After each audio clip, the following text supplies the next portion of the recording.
tomorrow. Oh, there he is. Yay. Hello, Mr. Bill Champlin. What you doing? Who am I talking at? All right, nice to see you. Can you see us? Yeah. Okay, my name is Tony. Hey, Tony. That's Sallie there. Hey, Sallie. And Hey, how are you? that's Rich. Rich. How are you, sir? I'm good. We're actually in Santa Barbara fixing up a house up here. Nice. Looking out at the ocean. It's just like, wow. That's nice. Yeah, it's a pretty place. We're dealing with 9 inches of snow right now. Thanks, Bill. Yeah, I was going to say it was a little chilly this morning, and then I went, wait, man, I better leave that one alone. well, actually, I'm going to thank you because you probably, this is early for you rock stars. You guys usually just going to bed probably 2 or 3 hours ago. Yeah, I don't know. Well, usually the rock stars that I know, I got up and I set the alarm for 8:30 just so I could get a little bit of coffee going through the old. Nice.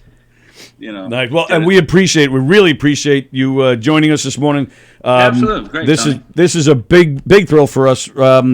Rich didn't even know you were coming on today. I told him this morning, and first thing he says is, "I love the Livin for Love album." It's the first thing right out of his mouth. So you've heard the album? Absolutely. Wow. Oh yeah, we all Yep. have. Yep. We all have. It's fantastic. Great stuff. I've been a fan of your music for years. One of my favorite songs is You're the one. Lovers Tonight, one of my favorite songs of all time by anybody. Oh, cool. Yeah. And this new album, I think is I personally think it's your best. The great ballads, some great blues tunes, the nice groovy R&B stuff. Everything that you are is on this album, and it's fantastic. Well, it's sort of my answer to the lockdown. Sure. Yeah. Let me see. I can't go play live. Yeah. I can't really go anywhere or do anything. And I'm looking over at our guest house. I've got a Pro Tools rig. Might be a good time to go sit in front of it. So I started really working like a dog, probably around February of last year. And it must be tough because you're always working. You're always appearing on an album or touring. You're always doing something. So this must have been a real change of pace for you. Well, I just kind of, it was kind of weird. I was writing actually the song "Livin for Love," and I was just writing it. Just I don't write for anything, and if I get an idea, I just start writing. Sure. And Tamara, my wife, who's all over the album, she's completely over the album. She doesn't even want to hear it anymore. Yeah. Well, it's funny because Tony was saying this morning what a great voice your wife has too. Oh, she's awesome. She's really cool. It just works great. Yeah. But she walked in. She said, "Hey, what you doing?" I said, "Well, I got this little thing. Check out. What do you think?" And she just looked at me and says, "Okay, enough of the." We were doing working on material for a band kind of thing with me and Tamara and a friend of ours, Gary Falcone, who played and sang all over this record too. Right. And we called it Wonderground. We just kind of went. She just went. It's not really catching air. What do you say you do a solo album? It's been over 10 years. Why don't you get into it? And I went, well, something, you're probably right. So I started digging through some of the material that I had, and some of it felt like it was really more of a solo thing than a band thing. And then I just started writing new stuff. I got a hold of Greg Matheson right away. Oh, yeah? And the funky things on the record is all Matheson, Nice. Especially Me. Yep. Losing Ground and The Truth Has Begun are Greg Matheson tracks. And there's nobody funkier than that guy. It's just I've worked with him off and on for years, and we always write really cool stuff. Actually, we co-wrote this. Probably the last song that Al Jarreau had on the charts. Oh wow! Just to Be Loved was our tune. Mm-hmm. Wow. Yeah, and that too. He's just everywhere. Hey, Bill. Me and Tony were talking about how many songs you've been on back and supporting vocals on. Is there a number of songs? Yeah, Rich to the nearest. I feel like I was telling Tony that anyone who had any kind of action in the '80s probably heard your voice in the background somewhere between Chicago and solo and all that stuff. Yeah, he was giving you credit for anyone ever at any time getting laid. Anyone in the '80s who scored, had some Chicago 17, 18, or 19. Well, there's a lot of people that have been on a lot more records than I have, but somebody gave me a discography. It had to be maybe almost 20 years ago, 15 or 20 years ago. They just handed it to me, and it was all printed out. Wow. And it was 315 records, and they made That's amazing. Wow. Well, I mean, it was kind of the way things were back in the day. I mean, ask the same question of Steve Lukather and Mike Landau. We mentioned him. We brought up Steve 3,000. You know, I mean, sure. 3,000. Well, and really, for almost the whole Toto band, like the Baccaros and all those guys, they're just all over the place. You know, it's funny. Rolling Stone really panned them when they first came out. They said, it's a put together band of studio musicians. No, they all went to school together the same way Twisted Sister did. You know what I mean? Exactly. Yes. And they were all friends. They were all they grew up within 3 or 4 blocks of each other. Right. And it was just a band full of kids, really. And they just happened to be really, really good. I mean, David Page had just come off writing with Boz for all of the Silk Degrees record. Right. Right. He co-wrote most of the tunes on that. And sorry. They just came out and, it's a bunch of studio musicians. Well, yeah, it's why? Because what are you going to do? Sit there and watch TV or take a date? Right. Well, I moved to L.A. and I didn't have any work. I had just enough money to last me about a month or two. And I was, writing and working, and I had a record deal, but I had to wait for a couple of months to go do it with David Foster. Right. Foster and David Foster and Jay Graydon were cutting tracks for everybody, playing piano and guitar, doing sessions. And they just loved, when I was there, they said, hey, man, they went to the producers and said, hey, when it's time to do vocals, background, you should call this guy. They gave him my phone number. And they got me kind of my first work, and the work that I did got me my second work. And it just kind of grew. It was a really great time for making records. There's a lot of records being made. But you were I always found it interesting with your career, because even when you were in Chicago, riding that, especially in the 80s and 90s, that really big wave that Chicago had, you were still out there hustling. You were still appearing on, making solo records and appearing on all sorts of sessions during that time as well. Well, we did Chicago 17. I was actually over. It was right after Lionel Richie had left Commodores. Right. I got more signal on the Commodores album than I did on the Chicago 17. Yeah. Funny. Wow. Was dancing on the ceiling your idea? No, that was actually somebody. That was another thing. It's funny. All night long, Tamara was called to do some of the backgrounds on it, and she had the worst cold, so she had to take a pass. Wow, that's too bad. Giant hit. Well, you kind of missed that one. I think it was Richard Marx called her and says, "Hey, you want to come sing on this?" And another guy who just played everywhere. Coughed, sneezed, coughed, coughed 2 more times, sneezed, and the other time said, "What do you think?" Well, maybe not. Hey, Bill, on your new album, Tony and I were talking before about it. I'm just curious. Do you have a favorite track? I know that when you write these things and you put all this time in, but do you usually have a favorite on an album when you put it out? Well, it's kind of hard to say, because every day it's a different song that I'm kind of digging. I really like the title track, "Living for Love." Yeah. It's just it's kind of bluesy.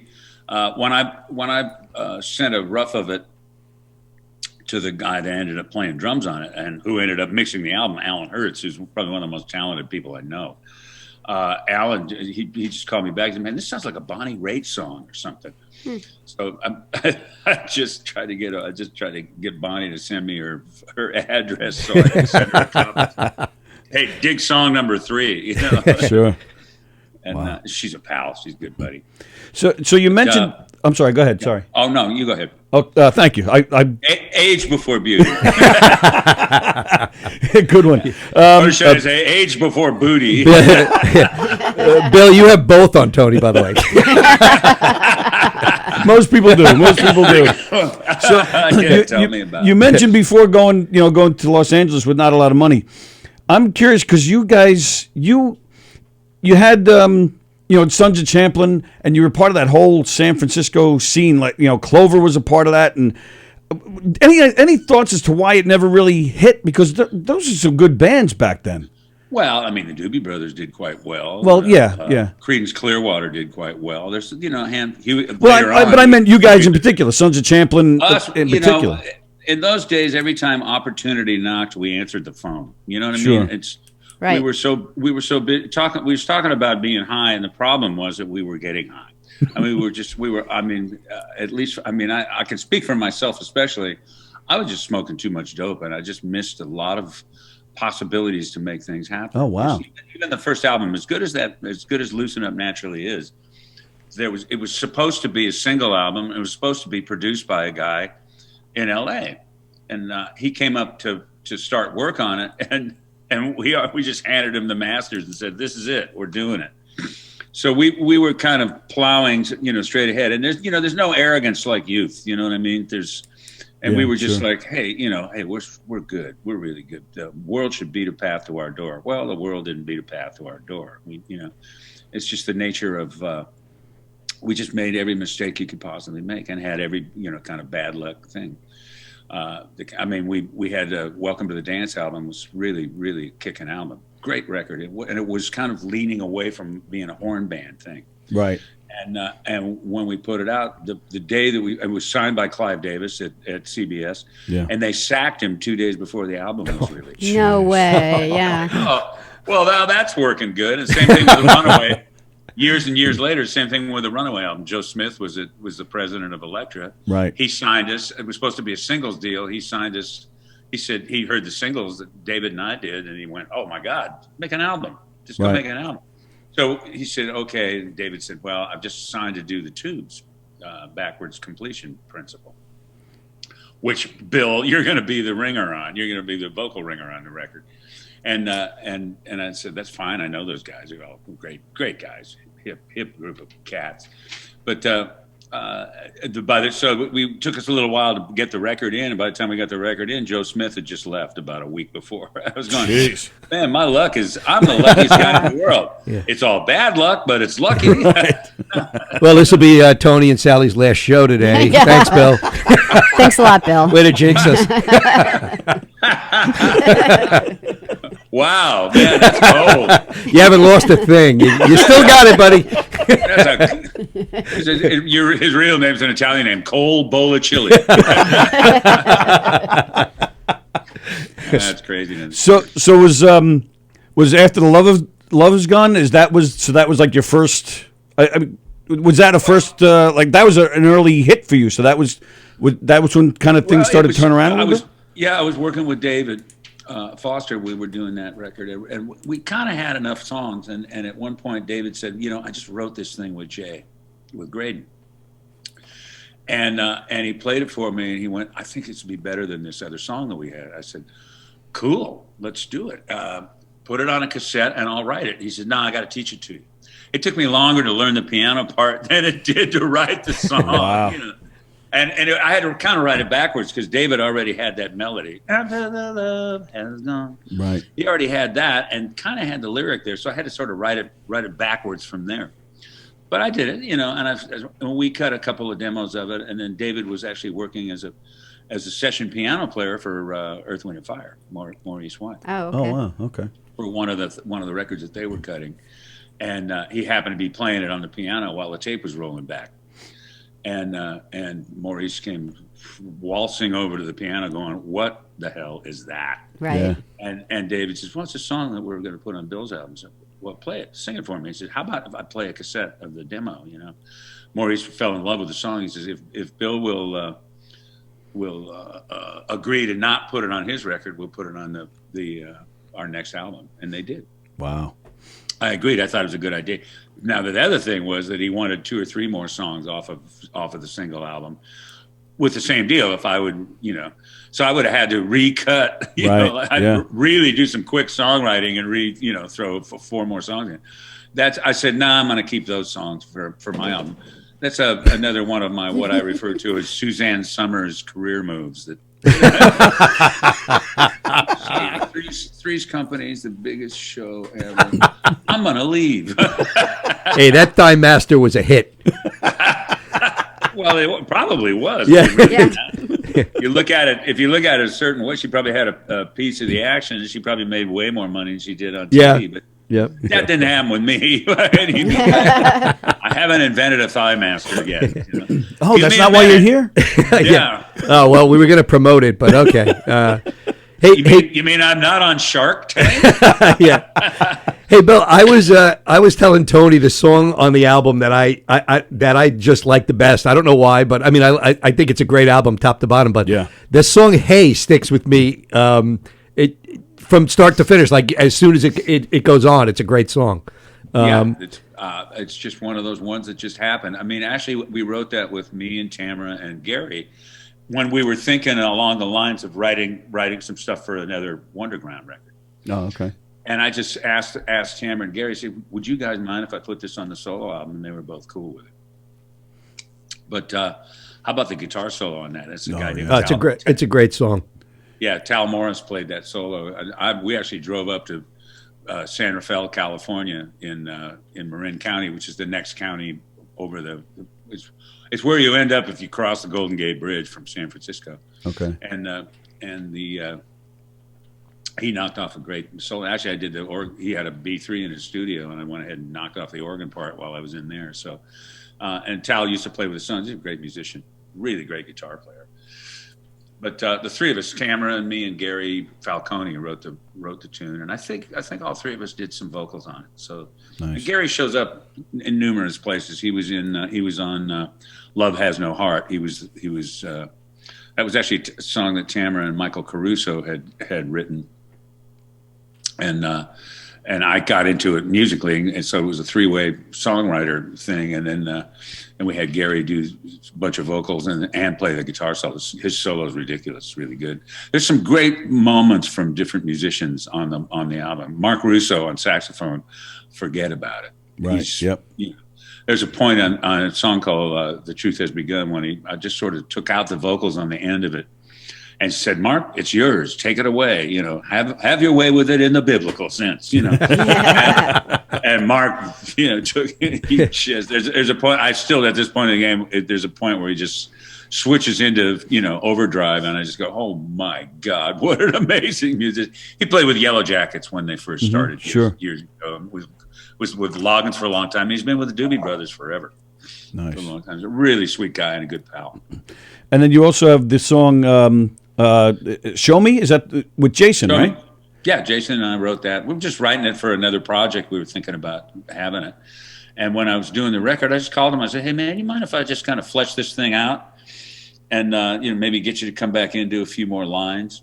And because we just, especially with Jason, usually if it's a demo, you just leave it a demo. Just do, kind of nothing drums and just basically almost like with a click track. And let's just get it so we remember what the song is. And then if we do it anywhere, we'll recut it and, cut it better. Or at least flesh it out, do better drums. So he said, yeah, go for it. So and I had him come back in, sing a few things, and I redid the drums. And then of course I put a real drummer on it. We had, I think we had Gordon Campbell on that. But what's it like recording with because you've done a few projects with a few different former members of Chicago. Is that weird, or is it all water under the bridge, guys, or is it just, hey, we're just musicians? You'd be great on this track.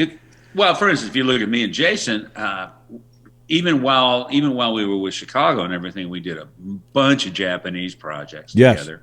We did an a cappella album with me and Jason and Joe Williams. Right. Yep. In Japan, that was an award-winning record. We just the Something All Stars, was it? Hollywood All Stars. West Coast All Stars. Something like that. I like the fact that he didn't know as much as you didn't know. Together, you got it. Between the two of us, we're wrong. The old "you and me together are dumber than me" kind of thing. That one. Bigger than both of us, dumber than both of us. Yeah.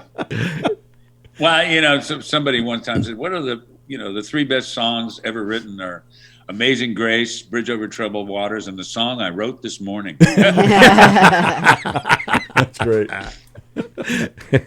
Are you going to? I think that was Chuck Cannon. I heard that from. Are you going to tour a little bit when the COVID restrictions ease up?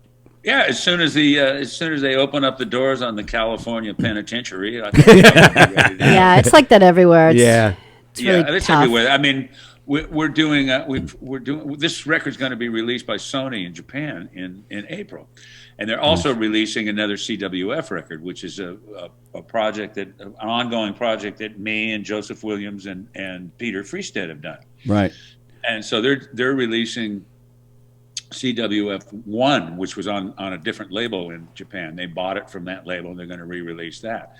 So they're going to release a handful of this stuff in Japan, and they're thinking that this new strain's going to shut it down for another probably year. Yeah. Jeez. which is a drag. You know, I mean, I don't know. It seems like that typically the government has sort of screwed up anybody getting vaccines the way they're supposed to. Yeah, right. I got lucky because one of the big hospitals here, Cedars, they just wrote me out of nowhere. Just wrote me a note, an email, and said, "Hey, call this number. We'll set you up for COVID shots." That's great. Nice. Which is great. You'll be doing concerts in the cafeteria there next year. Yeah, I was going to say, man, if I sing with a mask on, just think of the money I'll save on Dolby.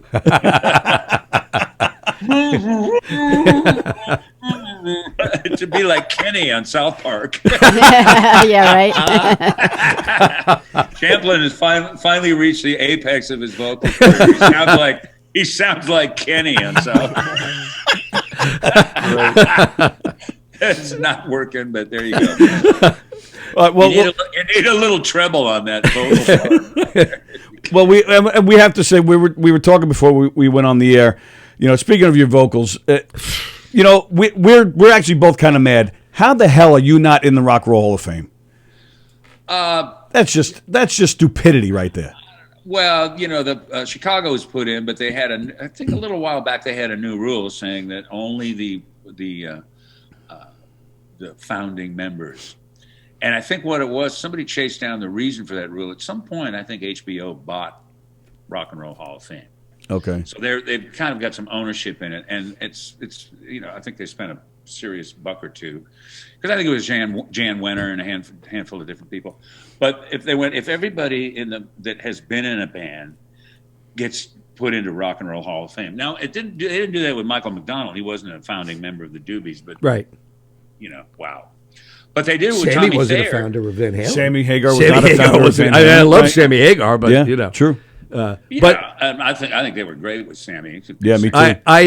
I was telling Tony, and listen, and this is no disrespect because Chicago, the history of the band Chicago is just amazing. But my point of contention is that without 17, 18, and 19, which basically was you. Okay, I don't. No, I'll tell you. At by 17, David Foster and Peter Cetera hit their stride. Yeah, they were both really at the top of their game, and they came up with some pretty nice stuff. I mean, but your vocals on those three albums, I think, made them such a commercial success that I don't think a lot of people, the hardcore music people would know everything from day one of Chicago, but it's like the people who watch the Super Bowl and don't watch other football games. Sure. Right. Yeah. The people who would know Chicago's top hits from those 80s, yeah. It doesn't happen without you. Well, and the thing is too, you had a very interesting time in Chicago. You took over those vocals, after Terry had passed,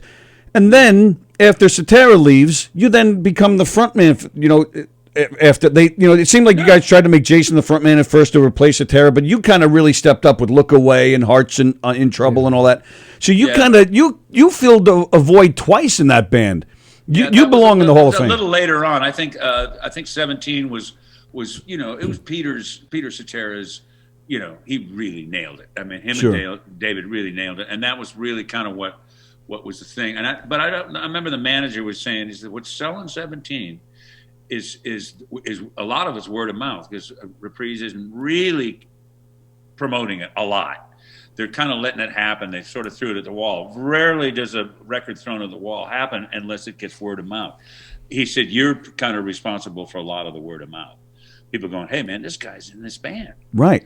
And to be a part for 27 years and not be in the Hall of Fame is just... Yeah, it's a kooky rule. And to be such a weird rule. fundamental part of it for all those years. Yeah, what it is that if we're mad. If I was brought in...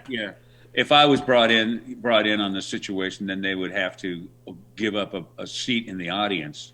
These are $20,000 seats to my wife.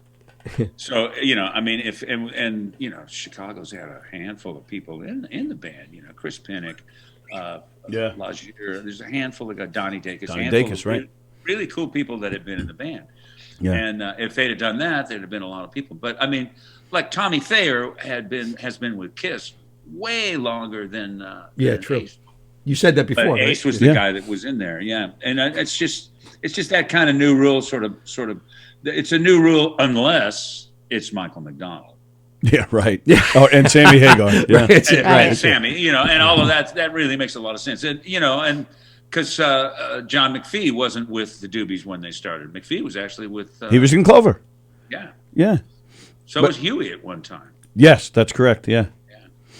Wow. But we're still mad about it. You should. You definitely belong there, pal. Settle down. Come on. I mean, we're gonna get over it at 1 o'clock, but we're angry right now. Tony, come off of the ledge. We're just angry East Coasters. Can't take it anymore. Bill's out in Santa Barbara. He's like, no one gets upset like this. He's like, you East Coasters are mad about everything. He's wearing shorts and a T-shirt. We're freezing over here. He's like, I have coffee. I'm looking out on the ocean. Chill out. Yeah. So you guys should feel great. It's like I have this young, great, young athlete that runs 5 miles for me every day. I pay him. I've never felt so good. Other than that, I'm back at the house doing my alternate eye openings. It's calisthenics in my world. I had Suzanne Summers doing that Thigh Master for me. I just, have heard that. Yeah, right. I don't think I could do one of those. Classic. Tell me about it. All right, now I have a special request for you. Yes, sir. I saw on YouTube you did some gigs with Max Weinberg a few years back, maybe 10 years ago. Yeah, he's fun. There's a Springsteen tune. It's an album cut. A lot of it's not a big song of his, but you guys did it in concert. It's called The Fever. Oh, I love that song. Oh my! If the next time you're recording something, I don't care who it's with. You got to record that song, man. That song is you, man. And it's such a great song. Hot song. That's a great song. Yeah. I'd like Bruce Springsteen a lot better if he could write songs. Man, what a monster! Have you seen that thing? Have you seen that? It's a thing. It's a concert that he threw, and it's called Western Stars. Oh, sure, yeah. Oh my God! I was just sort of cruising, surfing with my remote. Yeah, it's my weapon. I have a holster for it. But I just happened on it. I went, well, I'm gonna check this out because I've never been really that big a Springsteen fan. Yeah, and I just I just put it on and listened to it. I went, holy shit, this guy's a badass, man. Yeah. There's a song from that album called There Goes My Miracle, Here Comes My Miracle. That's a beautiful song. Well, that's the thing. If you look at the words, if you just read the words without the rest of the music, the words are a little weak. But the words aren't weak at all. But that's the thing. If you put it into that song and the way Bruce arranges it, it's such a beautiful piece of music. It's beautiful, everything about it. And man, I had a ball hanging with Max. I mean, he's as funny as he was when he was working on the Conan O'Brien show. Sure, yeah. He said, he said, I got the gig basically because they said, will you do anything? And I said, yes. I'm running. I've got a pair of orange Speedos running through the lunch area of the Black Building at lunchtime. And going, well, I told him I'd do anything. This is pretty nuts. It's pretty crazy. That's how I got this Thursday gig. Yeah, we made him put on the orange Speedo. Yeah, I still to this day. I mean, when I'm doing gigs with other bands and stuff, I say, "Oh, guys, by the way, did you get the memo?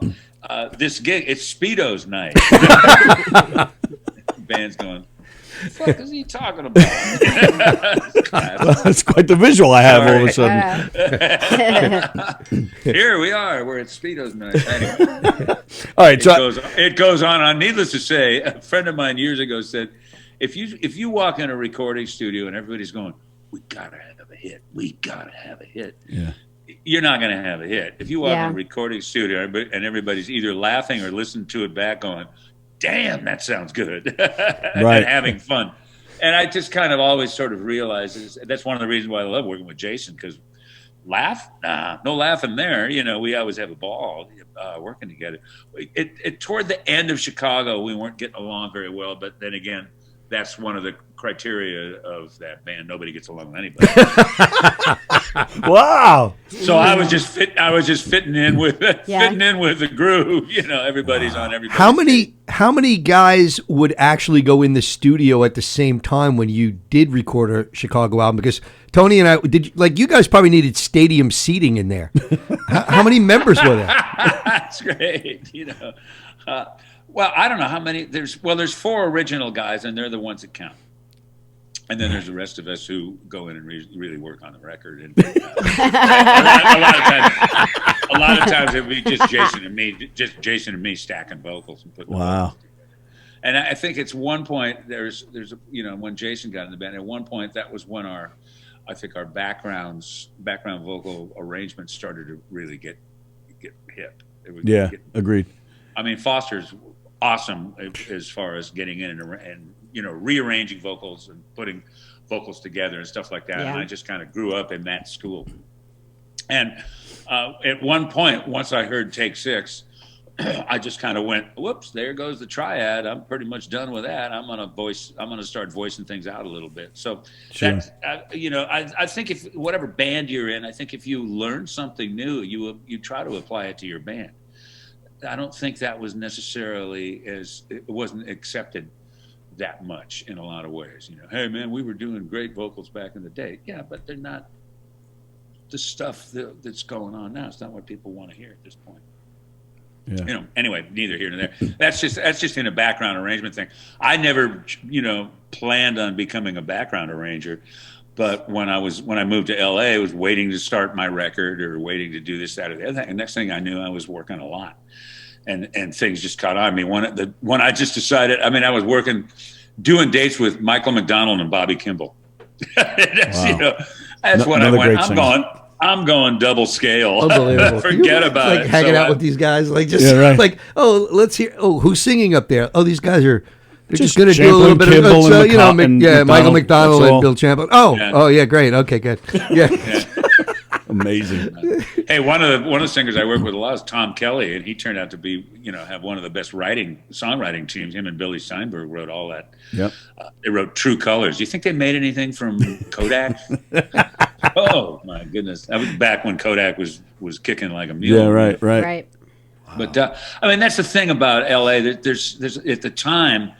There were still Tower Records on every street corner, right, or a warehouse or licorice pizza or whatever. You know what I mean? There was a lot of commerce in the record business, in the music business, and that seems to have gone away at some level. And they blame it on downloads. Sometimes I think they should blame it on some of the music. That's a good point. Well, this is a perfect record by somebody who can't sing and way out of a paper sack. Although there's some young kids out there that are tearing it up. That are really good bands. I'm not one of those guys who goes, "Oh man, back in the good old days." I don't want to do that. And really? Tamara really keeps an eye on. Hey, here's a new record that's check this out. Check this kid out. And I just kind of listen. At first, I would go, "Nah, I don't know," and then I listen to it and go, "Wow, there's some good stuff happening. Some great singers out there." Yeah. Sorry. Are you going to talk about Jackson? Are you going to say? Thanks for reminding me of that. Yeah, because I was just with Bill talking about that. I was thinking about Jackson. Jackson Gillies. Does that name ring a bell? Yeah, he's from right here. Yes, he's a good friend of ours. He's been in here a few times. We get him on the phone quite often. Great kid, really talented. He asked us to say hello to you. Really good singer. I like his. So his beautiful, yeah. And he's really close. Him and Kenny were real close. It was weird. We were doing this.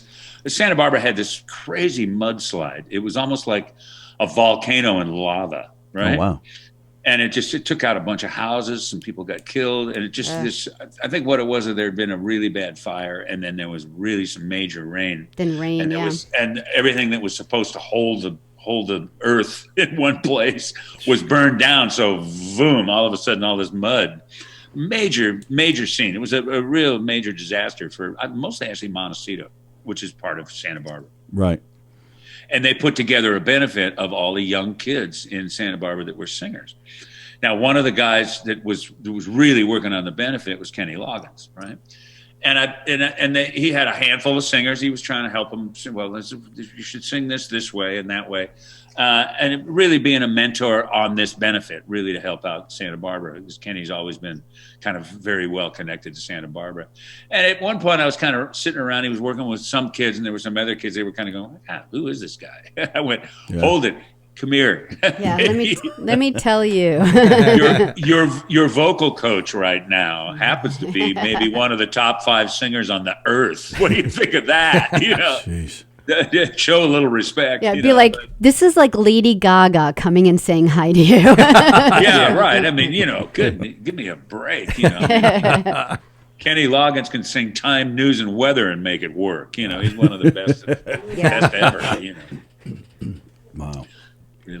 All right, so we've been keeping you for a while, so we're thrilled that you were here. Cool, Thank you, but I do have one last thing I just wanted to ask you about, because I'm a huge Clapton guy, and I'm just curious how you ended up, because I know you've done some session work with him. I did one tune with him. That Help Me Up.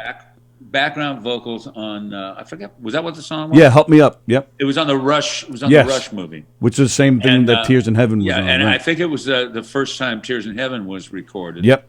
And then when he did an MTV Unplugged, they recorded that same song Unplugged, and that's what ended up being on the. Yeah, that's when it blew up. Yeah. Yeah, I mean, boy, wow, that was. I mean, I lost my son my older son about 3 or 4 years ago. Yeah, that's another lie, right? That's what that's about. Yeah. Yeah, that's a beautiful song. And sorry, but it's a beautiful song. Yeah, it's just one of those things. I kind of, with this record, I kind of went. Somebody said somewhere, and I either heard it or saw it, but it just stuck in my head. I said, if it isn't personal, it isn't art. Right. And I went, maybe it's time to really put what you think on some of these things. So Livin for Love is one of those. Reason to Believe, now that's a really cool thing that happened. I happened to mention to Bruce just in an email and says, hey man, think about doing an album. Got anything? And Bruce is really known for sending us what he calls kernels, which is a track, right. A track. Write the melody, write the lyrics, get rid of the hay fever. Oh, sorry. I did talk to my oncologist and I said, hey, man, you guys are doing great with cancer. Any chance of tackling that pesky hay fever? Right. He said, no, but if you come up with anything, let me know, because I'm tripping all. That's all right. We're just thrilled to have you. You can pick your nose, do whatever you need to do on the camera. No problem. Talking. But our where was I before? We had DJ Love on. Yeah, I mean, it was just one of those, some of these. Well, anyway, we got this track, and Tamara immediately said, "Give me that." I said, "No, we're both going to write this one. Where's the legal pad? Where's the pencils? Where's the legal pad?" And we were on that thing like white on rice, digging into that in no time at all. And I just called Bruce, or actually emailed him. And Bruce has had his own medical issues. He's not making a lot of tracks lately because his playing is a little bit underneath. He's had some things wrong. Yeah. But I had just gone through. I had a Monday in September where I was diagnosed with really very aggressive prostate cancer. Oh, and the next day, my older son passed away from esophageal cancer. It was like, we really like the C word at our house. You know what I mean? Yeah. But at any rate, Bruce sent this track, and I realized when we wrote this, and that's not going to work. Let's do this. That it took us about an hour and a half, 2 hours to do it, to get it written. And when I was actually typing the final draft, I realized it was about gratitude in a lot of ways. It was like kind of a thank you thing. So, and after what I'd gone through, Tamara kept me alive for a year. Sure. Because I was so snake bit pretty much from losing Brad. And then when I had surgery, they said, hey, you still got cancer. My doctors were panicking. Wow. And I went, well, tell me what to do. I'll do it. I was kind of so devastated by that one thing. And then, you look at Eric, and he lost a beautiful little boy. Right. Yeah. Oh man, that had to. He's still probably limping from that. He will be for the rest of his life. Yeah, absolutely, sure. And somebody told me one time, remember the comedian Shelly Berman? Yeah, of course. Really cool guy. Well, he lost his son. And at one point, Shelly said, don't ever let anybody tell you not to talk about your son. Right. Right. You know, he's with you all the time. It's just the way things go. And, you know, and a lot of times people go, well, that was the album about that. So no, the one song's about that. Sure. You know? So, I mean, there's a handful of things. And I just kind of went through a lot of stuff where I just realized there's just so much lying going on. You know, like for instance, on the song "Losing Ground," there's a handful of lying going on in that piece of music. Right. But of course, I wrote that right in the middle of election times. Like, oh, let me see everybody's lying now.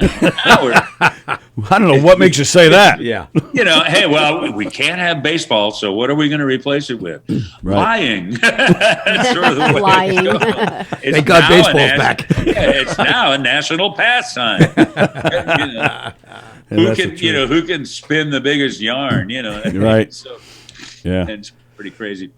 All right. But you know, the album burns. It's just got some really, really great grooves on it. And Absolutely. the minute I knew I was going to do it, but anyway, when Bruce sent that track, at one point I said, "Who's playing bass on that?" And he said, "George Hawkins." And George passed away a couple of years ago. Right, he passed. And I went, yeah. "Oh!" I said, "Man, this is so great. I got a George Hawkins track." Nice. On my record, because I've had almost every solo album that I've done, and I've been working off and on with George for years. Yeah. The last solo record I did, George was the bass player top to bottom. Yep. And he and I and Bruce Guy actually co-wrote a good handful of tunes on that record. So, I mean, we lost him. I was going, oh man, I said, man, I'd sure like to put bass on this. A real bass on it, and the only guy that I really like whose groove is there. The two guys are my favorite bass players: Abraham Laboriel and George Hawkins. So, oh, nice. And we got Abraham on one song. I mean, it's crazy. If I go back to my solo album, "Burn Down the Night," the two bass players on that record were George and Abe. Right. And so it was really, really kind of cool to have George on the record. Then I said, "Who's playing drums?" They said, "Vinny Colaiuta." I went, "Oh my God!" Oh, nothing, you know. And then I had. Right. Then I had Alan Hurst playing drums on about half the record, and a guy named Gordon Campbell, who I'd never met before. He's a lefty who plays with a right-handed drum set. It's a weird thing to look at. Well, yeah, that's Ringo too, right? Ringo's the same way. Oh, he is? Oh, I didn't know that. Oh, yeah. He plays righty, but he's actually a lefty in real life, yeah. In real life, Oh. but you know what I mean? In make-believe. When he's not a cartoon, he's when he's not on Yellow Submarine. what I mean? Yeah, exactly. It's weird, man. I asked one time, I was not a real close friend, but a guy I've worked with off and on over the years, Jim Keltner, is a great drummer. Oh, yeah, man. He played on Traveling Wilburys, and I just said to Jimmy, man, where did you get that kind of back groove, back here, he just sits on it back here he takes it as far back as he can get without dragging, right? Yep. And it's just sort of his personalized license plate of how he plays. He says, two drummers turned me on to that. One is the AC/DC's drummer, and the other's Ringo Starr. He said, people don't get how good he is. Right, it's true. Tony says that all the time. He's like, people have no idea how good Ringo Starr is. Because he doesn't get fancy, and Keltner's the same way. They don't get fancy. They don't do drum solos. They just play for the song. Right. And I said, wow, really? He said, yeah. Ringo one time said, Pete Best had way more chops, but he was on the front end of it all the time. Yep. A little bit of a show-off drummer. Right. Good. He was really great. But he said, I really kind of played on the back of it because it made the songs more important. Yep. Talk about a Suzanne Summers move. Right, Pete Best. Oh, nothing, and it just, and he was really right. I mean, I got the Beatles channel on satellite radio, and we listened to it a lot. And first of all, we do too. That bass player's ridiculous, Paul McCartney. I mean, from the beginning of their records, I mean, the bass playing was always just great. It seemed to me if the Beatles weren't there, Paul would have probably been a first call bass player on sessions for everybody. And what a great bass player he is. Oh, yeah. Aside from, and he also sings and writes songs. But he didn't start off as a bass player, right? Like he kind of like pushed him into it. Yeah, they had a bass player, but the bass player they had wasn't very good. Yeah, they it's not like used he him was because like he a had money to buy instruments. Kid learning And then it. when he was gone, they just kind of pushed Paul into it because nobody else wanted to do it. And Yeah. look what he ended up doing. Turned out okay. Hey, I same think thing so. happened with Rocco Presley in Tower of Power. He was a guitar player, but they needed a bass player, so they put him on bass, and he's one of the most innovative bass players in the history of rock and roll. Sure. Or in the history of R&B, at any rate. Right. Jaco Pastorius said, "Man, Rocco's one of my favorite bass players. Oh, yeah, he's amazing. Got me going, Yeah. Wow. So, all right. So Crazy, funny guy, man. He's a cool dude. I love Rocco, man. And, there's the one thing that I really kind of found with this record is, man, find the guys that you really have a great hang with and get them on the record.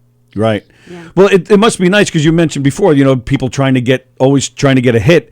And if you're up and coming or new, you're trying to make a living too. But I'm assuming you're at a point where you don't have to worry about that anymore. So you can just enjoy who you're working with, right? Wrong. Oh, come on, really? You could pick who you want to play with. Come on.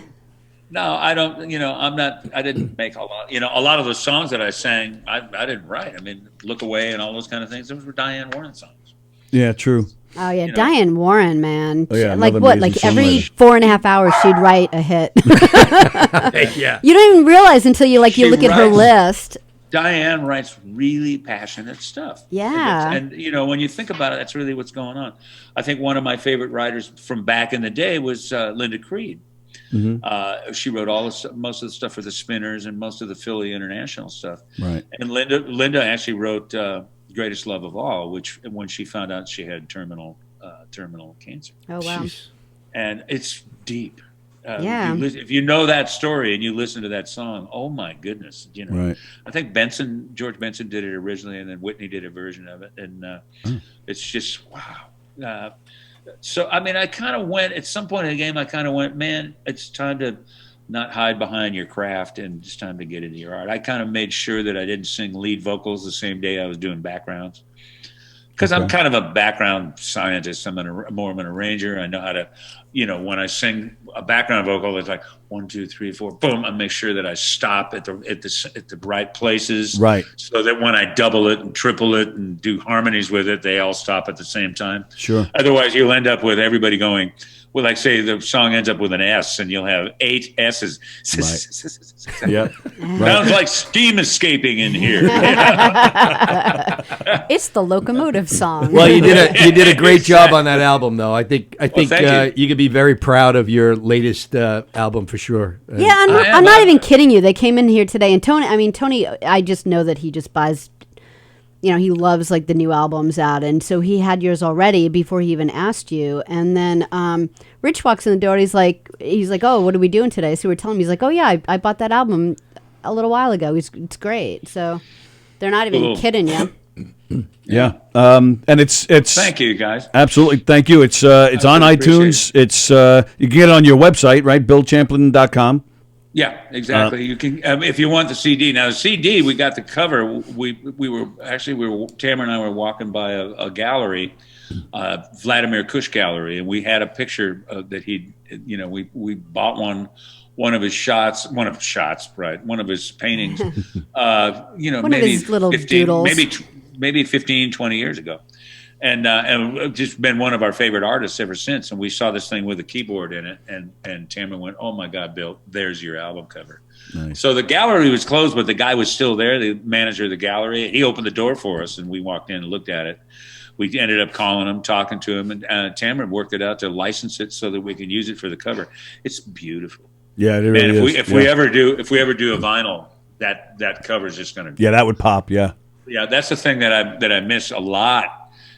From going to CDs to smaller packages, the artwork was agreed. Really, really mattered. important on a lot of records. Artwork and liner notes. I'm one of those liner notes geeks. The liner notes are the best part. I love reading liner notes. Best. I still that's the thing. Like Sallie said, I still get CDs. I have 6,000 CDs in my collections. I love reading the and liner he notes. does. He'll like have a CD forever, and I'll just see him opening up a liner note and start. Well, like, reading that's it. how I'm familiar with Bill Champlin's work because almost every album I bought, he's in there somewhere. Exactly. He sang on this. Oh shit, he sang on that.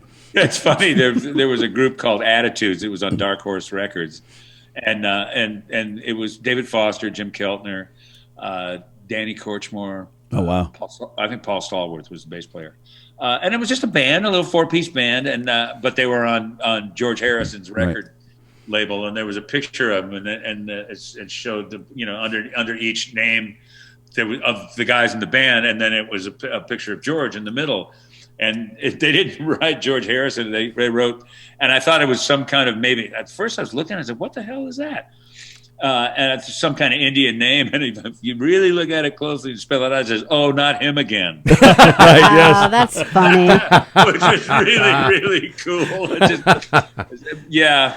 really cute. That's the guy I thought he was. Exactly. And it's right, and it's little things like that in the liner notes that you look for, and I miss that stuff, Right, man. I miss right. it. So, Well, kill the hang 8-track. on, I gotta not do this right now. well, it's an alarm. Time to take a pill. There you go. No, I'm an hour. I get up and take my pills right away. Somebody said, "Hey, what'd you have for breakfast?" Pills. Pills. And that was When the you same eat- way in the '60s. They're just different pills now. yeah, right. Let me see. The purple pill used to be purple Owsley or purple haze, and then it went to Nexium, the other purple pill, and then of course the Viagra's and stuff like that. It's like we all have purple pills, but they just change every 20 years. Right. That's great.